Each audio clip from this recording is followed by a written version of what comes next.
በስመ አብ ወወልድ ወመንፈስ ቅዱስ አሐዱ አምላክ። ዕለት 17 ሰነ በዛ ዕለት እዚኣ ንቅዱስን ብፁዕን ክቡርን አባ ገሪማ ጻድቕ ገባሪ መንክራት መዘከርታው እዩ። እዚ ቅዱስ እዚ አቦኡ ናይ ሮማ ንጉስ እዩ። ስሙ መስፍያኖስ ስማዲኡ ከዓ ስፍናግያ እዩ። ንሳ መኻን ነበረት። ናብ አዴና ቅድስት ድንግል ማርያም ምስ ለመነት ከዓ ካብ እግዚአብሔር አማሊዳ ነዚ ክቡር ውላድ አውሃበታ። ስሙ ይስሐቅ ኢሎም ሰመይዎ። ምስ ዓበ መጻሕፍቲ ቤተ ክርስቲያን መሃርዎ። ካብኡ ማዕርገ ዲቁና ተሾመ። አቦኡ ምስ ሞተ ሮማውያን ኣብ መንበር አቦኡ አንገስዎ። ብፍትሕን ብቕንዕናን እናመሓደረ ከዓ 6 ዓመት ገበረ። አባ ጴንጤሌዎን ናይ ጾማእቲ ብዛዕባኡ ምስ ሰምዐ ከዓ ከምዚ ኢሉ ለኣኸሉ። ኦ ይስሐቅ ወደይ፣ ንምውታትሲ ምውታቶም ይቕበርዎም ሕደጎም። ንስኻ ግና ንዓ ናባይ ነቲ ዘይሓልፍ መንግስቲ ክርስቶስ ክትደሊ ይበሎ። አባ ይስሐቅ ከዓ ነዚ መልእኽቲ እዚ ሰሚዑ መንግስቱ ጠንጢኑ ብለይቲ ወፀ። ቅዱስ ገብርኤል ሊቀ መላእኽቲ ተገልጸሉ እሞ ብብርሃናዊ ኣኽናፉ ፀይሩ ከዓ ሰዓት 3 ኣብ ኣፍ ደጊኡ ንኣባ ጴንጤሌዎን ኣብጽሖ። ናይቲ ዝኸዶ መንገዲ ራሕቁ ን10 ኣዋርሕን 4 መዓልትን ዝኸውን ነበረ። በቲ ግዜቲ ናይ ኢትዮጵያ ንጉስ አልአሚዳ ዝነበረሉ እዋን እዩ። አባ ጴንጤሌዎን ንቅዱስ ይስሐቅ ምስ ረአዮ ሓቂፉ ሰዓሞ። ካብኡ አልባስ ምንኩስና አልበሶ።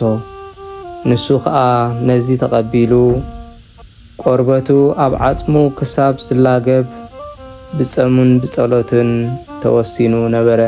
ብድሕሪ እዚ ናብ መደራ ከደ። ኣብኡ ከዓ 23 ዓመታት ኣጋንንቲ ብምውፃእን ሕሙማት ብምፍዋስን ዝመስል ዓበይቲ ተኣምራትን መንክራትን እናገበረ ተቐመጠ።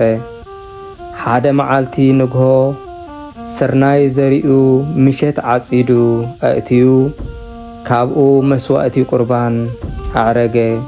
ንጽባሒቱ ኣብ ልዕሊ ኦም ግራር ኣብዑር ኣደይቡ ቅሚጦ ስርናይ ኣኺዱ ብንፋስ ኣዝርዩ 77 መስፈር ዝኸውን ሓፈሰ። መሊሱ ኣብ ልዕሊ ከውሒ ሓረግ ወይኒ ተኺሉ ኣብቂሉ ንግዚኡ በታ ሰዓት እቲኣ ከም እትፈሪ ገበረ። ሓደ መዓልቲ ድማ መጽሓፍ ክጽሕፍ ከሎ ዓሪቡ ፀሓይ ክጠፍእ ምስ ቀረበ ንፀሓይ ከይጠፍእ ደው ክብል ኣዘዞ። ፀሓይ እውን ጽሕፈቱ ክሳብ ዝውድእ ቆመ። ጥፍጣፉ ጡፍ ኣብ ዝበለሉ ቦታ ክሳብ ሎሚ ሕሙማት ይሕዊ ኣሎ። እቲ ዝጽሕፈሉ ብርዒ ካብ ኢዱ ናብ ምድሪ ምስ ወደቐ ንዕለቱ በቆለ።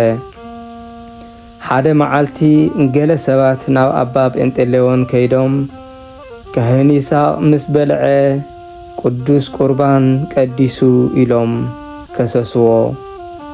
አባ ጴንጤሌዎን ከዓ ናብኡ ከደ እሞ ኣብ መንገዲ ረኸቦ። ወደየ ሓደ ዝነግረካ ምስጢር ኣሎኒ እሞ ነዞም ሰባት ካባኻ ኣርሕቆም በሎ።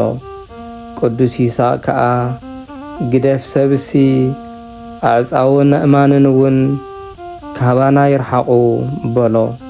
ከምቲ ቃሉ ከዓ ኮነ።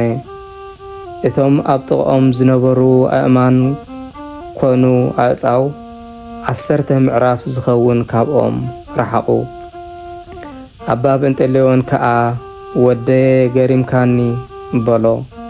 ካብኡ ጀሚሩ ድማ ገሪማ ተባህለ። ጽቡቕ ዝኾነ መገዱ ኣገልግሎቱ ምስ ፈጸመ መድኃኒና ተገልጸሉ እሞ ስሙ ንዝጽውዕ መዘከርትኡ ንዝገብር ክምሕረልካ እየ ዝብል ኪዳን ኣተወሉ። ካብኡ ብሰረገላ ብርሃን ተነጥቀ፣ ካብ ገጽ ሞት ከዓ ተሰወረ። እግዚአብሔር ብጸሎቱ ካብ ኩሉ ክፉእ ይሓልወና፣ በረኸቱ ከዓ ምሳና ይኹን ንዘለዓለም ዓለም አሜን።